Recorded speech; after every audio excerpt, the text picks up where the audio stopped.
Hi everybody, I'm Jack and this is Raw Chocolate Living. Thanks for joining me today. Well, I hope your week is off to a great start. Mine is going very well. Although I had a power outage this morning, I just jumped on the bus and went into town and killed some time and bought a few things, so it was all good.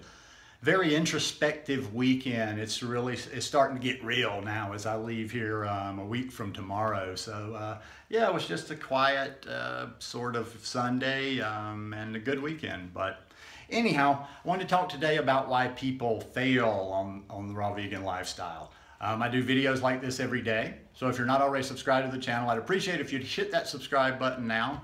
Click on the little bell and check send notifications so you will stay subscribed to the channel. Now, the reason I have a quotation around fail in the title is before people jump on and get all semantic and literal and stuff and talk about they don't like the word failure.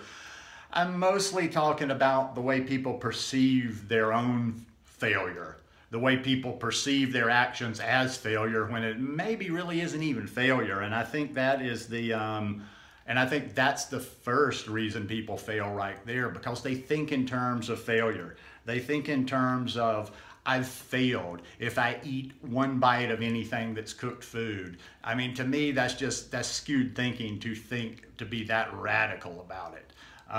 You know, especially when you're not eating something that's terrible. Now, okay, I can understand. Well, I don't believe in guilt anyway. You just figure out why you did it and you work your way through it. But yeah, it just doesn't make any sense. People that are, you know, trying to do this raw vegan lifestyle, and a lot of them are new, they don't give themselves time, and they, you know, they freak out. They'll eat a potato. But that's the thing, that a lot of times they won't just do the minimum thing. They won't just eat that sweet potato or something. They hold on. It's almost like they hold out as long as possible.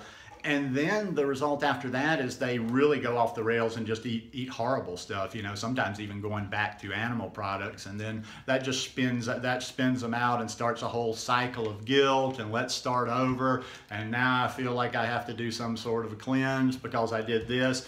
And it's just a vicious circle that people go round and round in. Get this idea of failure out of your head. It's a journey. No matter what you eat, especially in the beginning stages, it's a chance to learn. You know, you can analyze this instead of getting all weepy and go into your groups and cry into everybody about how you fell off your plan. Why don't you get a little introspective and figure out, like, what were the triggers? Why did you fall off your plan? Like, was it external triggers? Were you, had you eaten enough? Just try to figure it out. And the next one would be unreal expectations on this lifestyle.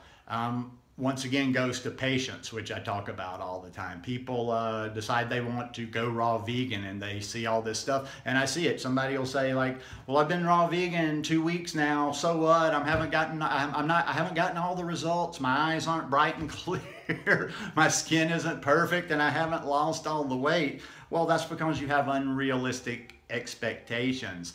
There's going to be, I mean, you know, regardless of what your views on detox and exactly what the body does when it cleanses, there's getting used to this diet. And it's going to take you a while to figure it out in the beginning. It's going to take you a while to get rid of some of those cravings. And when I talk about getting rid of the cravings, just for them to just naturally drop away instead of focusing on, oh my God, I really want to stop this. If you get your body clean, those cravings stop. You just don't have it.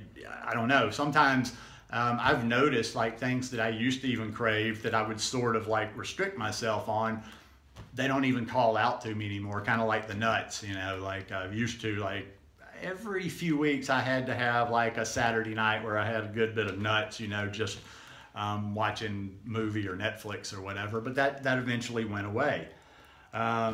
So, and also too, part of having unrealistic expectations or the unrealistic expectations of, I'm gonna go raw overnight. Now, some people do that, and some people have done that.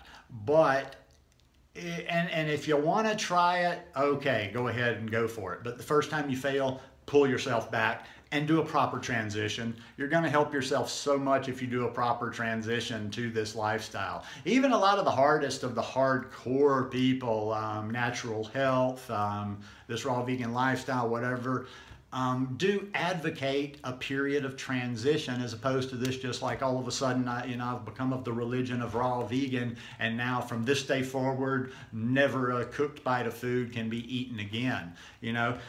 Long term, always going to be keep preaching that message. Think long term, think down the road. This is a marathon, not a sprint.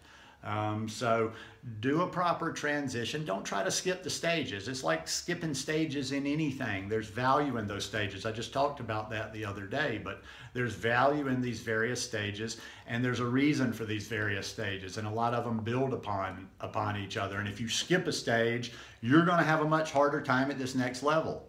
So, just get this out of your head that it's weak to do anything other than just going raw vegan immediately and do a proper transition.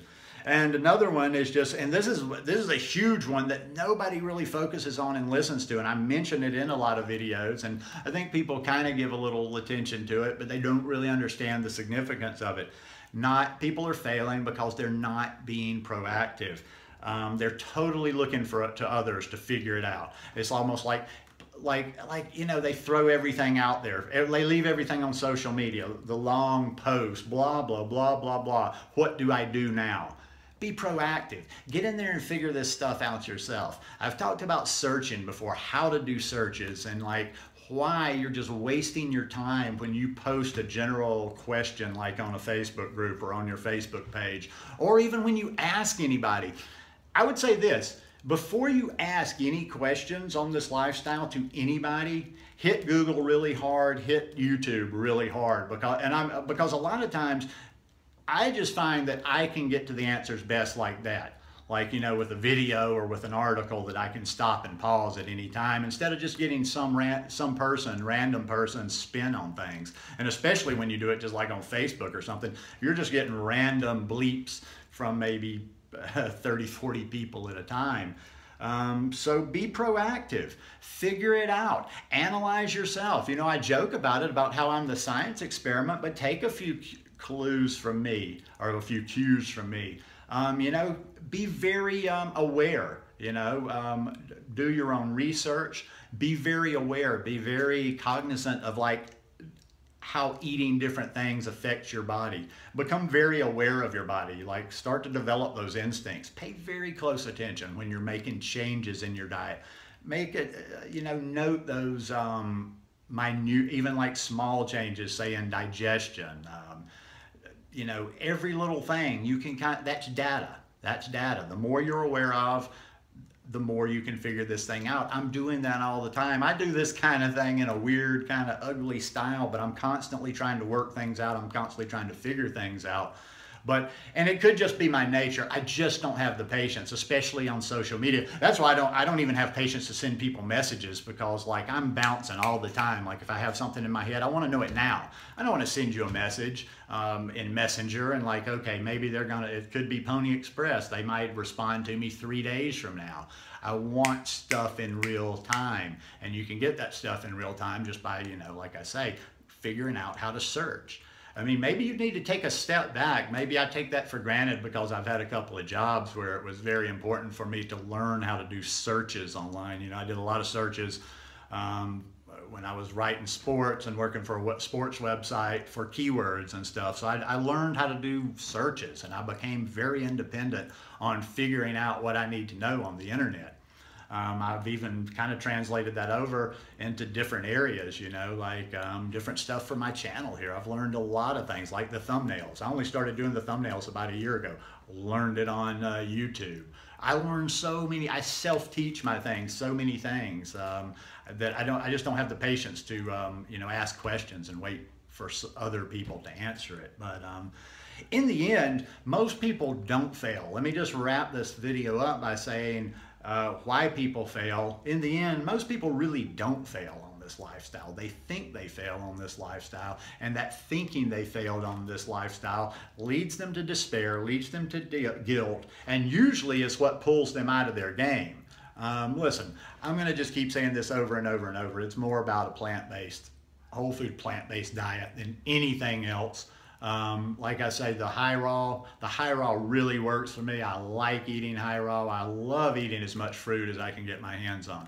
That I know absolute for me. Unless my body or something is just like really playing tricks on me, I know absolutely without a doubt that I function best with a lot of fruit and greens, and then, you know, a balance of fat. I know that. And as you know, I'm not fanatic. I will eat the cooked from time to time, but I know how I function the best. So it's just always a matter of convenience or whatever. But yeah, don't think so much in terms of failure on this lifestyle. Just just imagine this, especially in the beginning. And if you're not doing raw vegan perfectly, but you've switched to whole food plant-based, you're vegan, you're doing something for the animals, for the planet, for yourself. If you ate a standard diet your whole life like most of us did, do you know how big of a change you made just from going from the standard American diet to even a remotely clean version of plant-based? Not even a super clean version, but the big change that came from going from SAD to plant-based, period. So, you know, you get to plant-based. Like I say, it's always just about crawling your way to forward. If you got to crawl your way from SAD to plant-based, think of it like that and celebrate that victory. Whew, I'm on the plant-based island now. Then you can start crawling towards raw as much as you want to, but, you know, get that failure stuff out of your head. That's just kind of a trap, and that gets us into the dogma and the labels and all that kind of stuff. But anyhow, hope you enjoyed this message to start off the week. If you like it, please give me a thumbs up, and I will see you guys again tomorrow. Peace.